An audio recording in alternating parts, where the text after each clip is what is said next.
بسم اللہ الرحمن الرحیم بسم اللہ الرحمن الرحیم۔ السلام علیکم ورحمۃ اللہ وبرکاتہ۔ عزیز طلبہ، آج آثار السنن کا سبق نمبر 38 ہے اور اس سبق میں ہم باب موجبات الغسل، غسل کے واجب کرنے والی چیزوں کے بارے میں جو احادیث وارد ہوئی ہیں ان کے متعلق پڑھیں گے اور اس مسئلے کی وضاحت پڑھیں گے کہ غسل کب فرض ہوتا ہے اور کس وجہ سے فرض ہوتا ہے۔ اس کی تفصیل ہم آج کے سبق میں پڑھیں گے۔ اس باب کے تحت علامہ نیوی رحمہ اللہ تعالی نے 10 احادیث ذکر کی ہیں۔ ان احادیث میں غسل واجب کرنے والی چیزوں کا بیان ہے کہ غسل کب فرض اور واجب ہوتا ہے اور کس وجہ سے فرض ہوتا ہے، اس کی تفصیل بیان ہوئی ہے ان احادیث کے اندر۔ تو سب سے پہلے ہم ان احادیث کو دیکھیں گے، ان کا ترجمہ پڑھیں گے اور پھر اس کے بعد ساتھ ساتھ مسئلے کی وضاحت بھی، فقہی اختلاف کی وضاحت بھی ہو جائے گی۔ باب موجبات الغسل، یہ باب ہے غسل واجب کرنے والی چیزوں کے بارے میں۔ اس میں پہلی حدیث عن علی رضی اللہ تعالی عنہ قال کنت رجلا مذاء فسألت النبی صلی اللہ علیہ وسلم فقال فی المزی الوضوء وفی المنی الغسل، رواہ احمد وابن ماجہ والترمذی وصححہ۔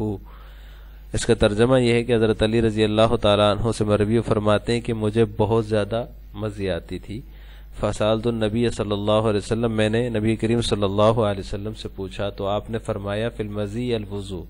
مزی کے اندر جب مزی آ جائے تو وضو ہے اور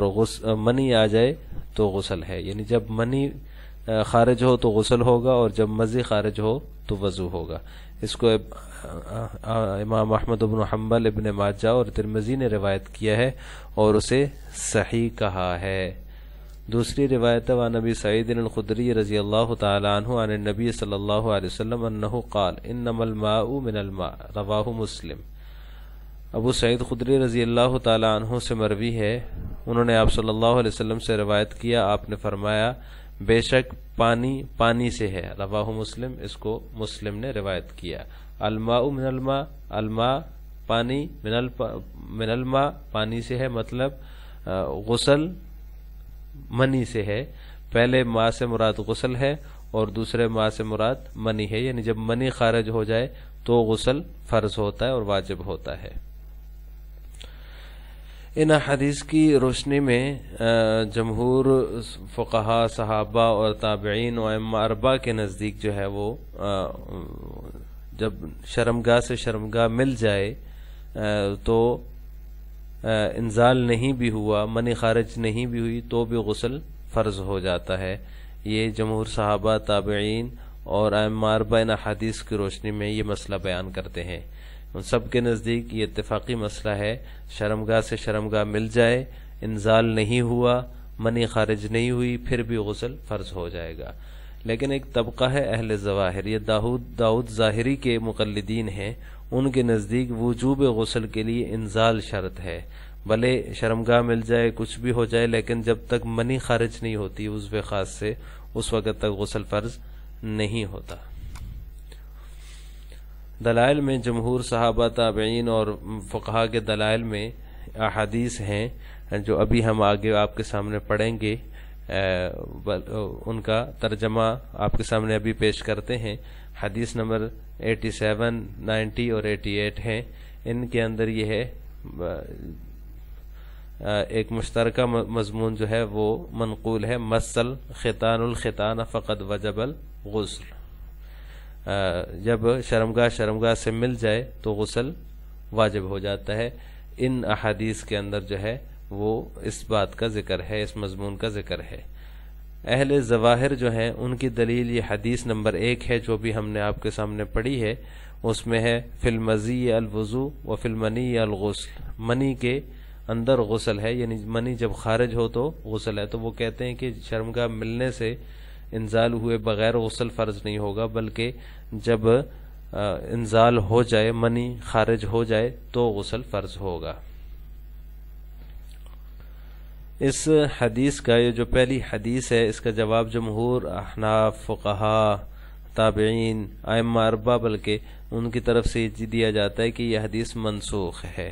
اس کے اندر جو یہ بیان ہوا ہے فی المزی الوضوء و فی المنی الغسل، یہ حدیث جو ہے یہ منسوخ ہے،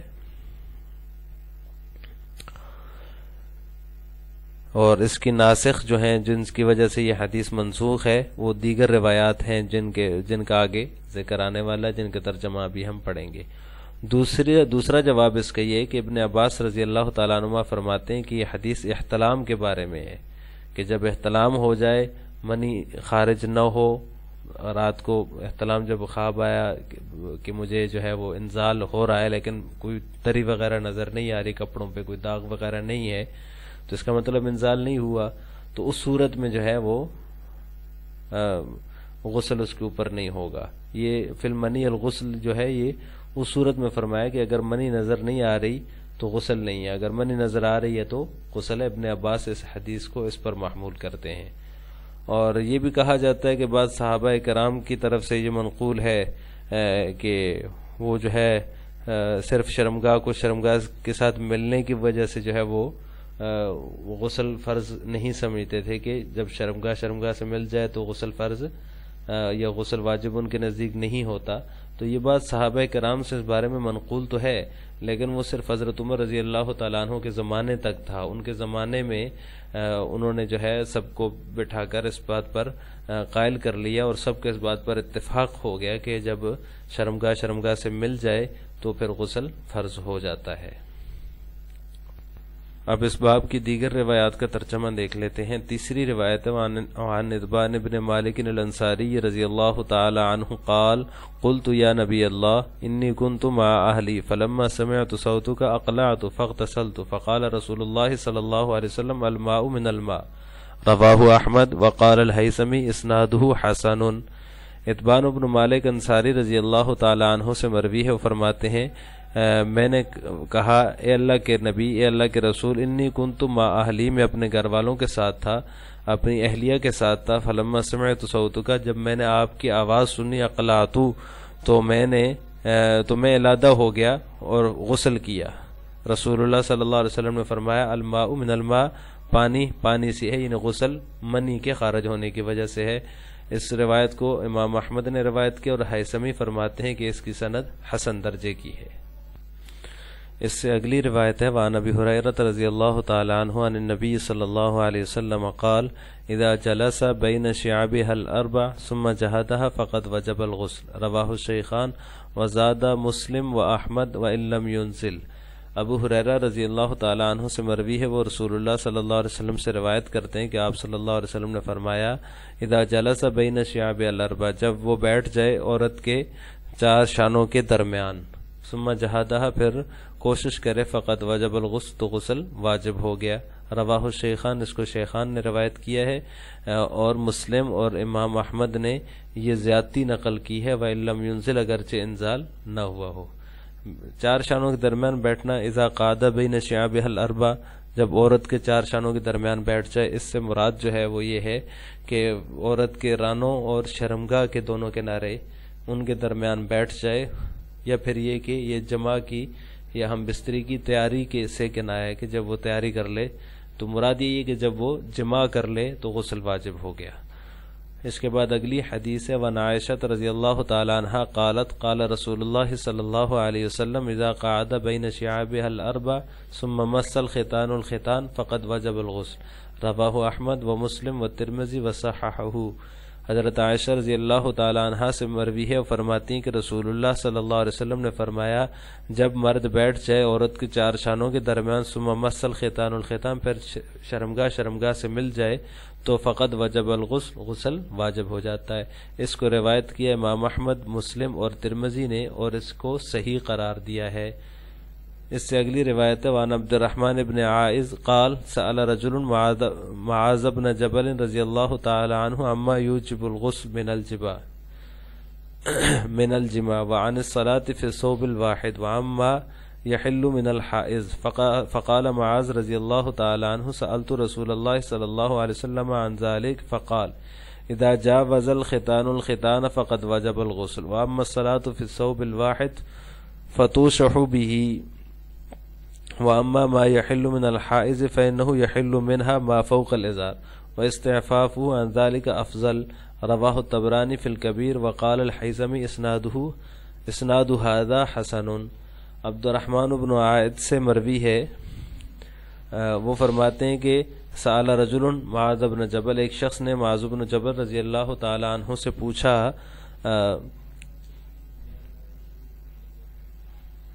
عما یوجب الغسل من الجماع، کہ جماع میں غسل کس چیز سے لازم ہوتا ہے، وعن الصلاۃ فی الثوب الواحد، اور ایک کپڑے میں نماز پڑھنے کے بارے میں پوچھا، وعما یحل من الحائض، اور حیض والی عورت سے کتنا نفع اٹھایا جائے۔ فقال معاذ، تو معاذ رضی اللہ تعالیٰ نے فرمایا سألت رسول اللہ صلی اللہ علیہ وسلم من ذلک، میں نے رسول اللہ صلی اللہ علیہ وسلم سے اس بارے میں پوچھا تو آپ نے فرمایا اذا جاوز الختان الختان فقد وجب الغسل، جب شرمگاہ سے مل جائے، ختنے کے مقام سے تجاوز کر جائے تو غسل واجب ہو جاتا ہے۔ واما صلاۃ فی الثوب الواحد، اور ایک کپڑے کے اندر نماز پڑھنا، فتوشح بہ، تو اسے کندھوں پر ڈال کر اوڑھ لو، جب ایک کپڑا ہو تو اسے کندھوں کے اوپر ڈال کر اوڑھ لو تاکہ سطر ڈھنک جائے۔ وَأَمَّا مَا يَحِلُّ مِنَ الْحَائِضِ فَإِنَّهُ يُحَلُّ مِنْهَا مَا فَوْقَ الْإِزَارِ، اور حیض والی عورت سے کیا حلال ہے تو بلا شبہ اس سے ما فوق الازار، تہ بند کے اوپر سے حلال ہے، یعنی شلوار کے اوپر سے حلال ہے۔ وَإِسْتِعْفَافُهُ عَنْ ذَلِكَ افضل، اور اس سے بچنا بھی افضل ہے۔ اس کو روایت کے طبرانی نے اپنی معجم کبیر میں، اور حیثمی فرماتے ہیں کہ اس کی سند حسن درجے کی ہے۔ وعن ابی بن کعب رضی اللہ تعالی عنہ ان الفتية التي كانوا يقولون الماء من الماء رخصة كان رسول الله صلی اللہ علیہ وسلم رخص بها في اول الاسلام ثم امرنا بالاغتسال، رواه احمد واخرون وصححه الترمذی۔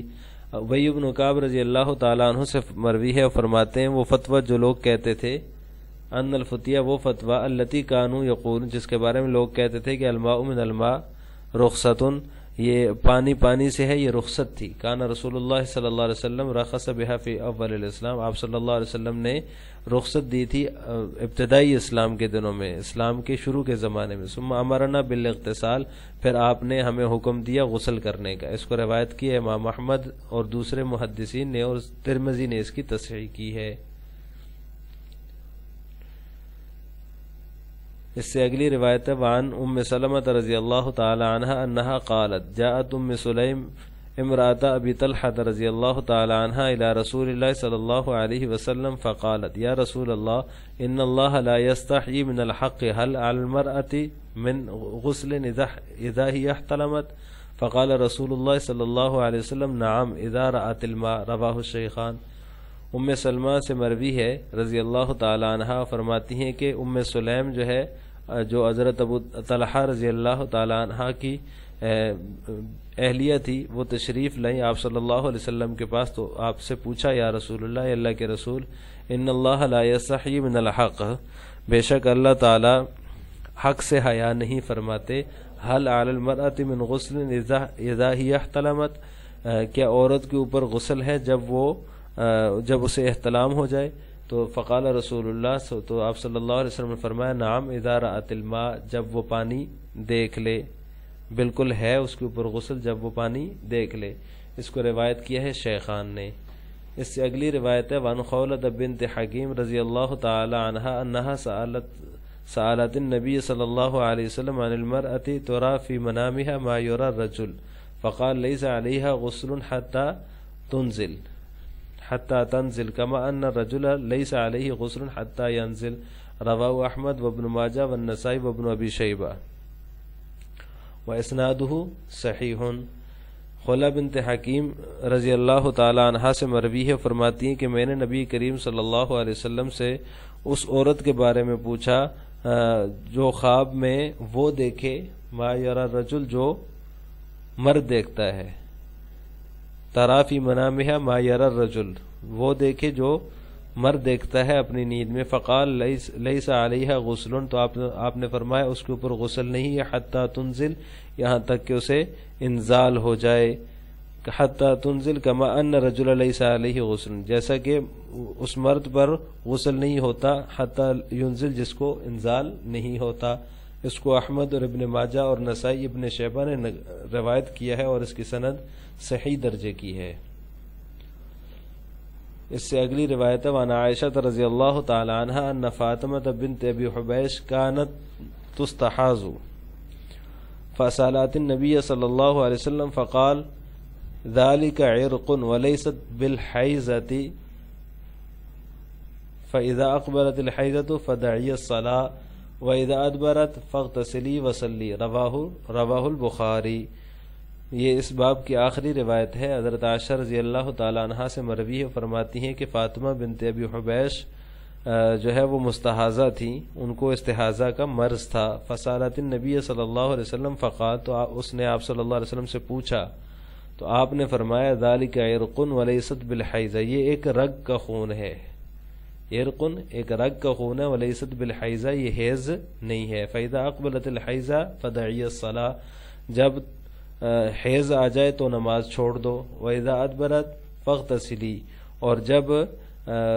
حیض ختم ہو جائے فاغتسلی غسل کر لے، وصلی اور نماز پڑھ، فاغتسلی غسل کر لے، وصلی اور نماز پڑھ۔ رواہ البخاری، اس کو امام بخاری رحمہ اللہ نے روایت کیا ہے۔ تو آج کے سبق کا خلاصہ یہ ہوا کہ ہم نے آج کے سبق میں باب موجبات الغسل کے تحت مذکور احادیث جو ہیں ان احادیث کا ترجمہ اور تشریح پڑھی ہے، اور ان سے مستنبط ہونے والا ایک فقہی مسئلہ کہ غسل کب فرض ہوتا ہے، اس میں فقہا کا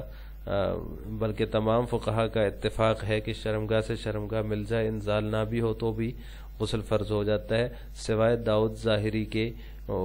یا پھر ان کے جو مقلدین ہیں اہل ظواہر، ان کے نزدیک جو ہے جب تک انزال نہ ہو تو غسل فرض نہیں ہوتا۔ اس کے دلائل ہم نے پڑھ لیے اور اس حدیث کا بھی ہم نے جواب دے دیا جس سے اہل ظواہر استدلال کر کے یہ موقف اپناتے ہیں۔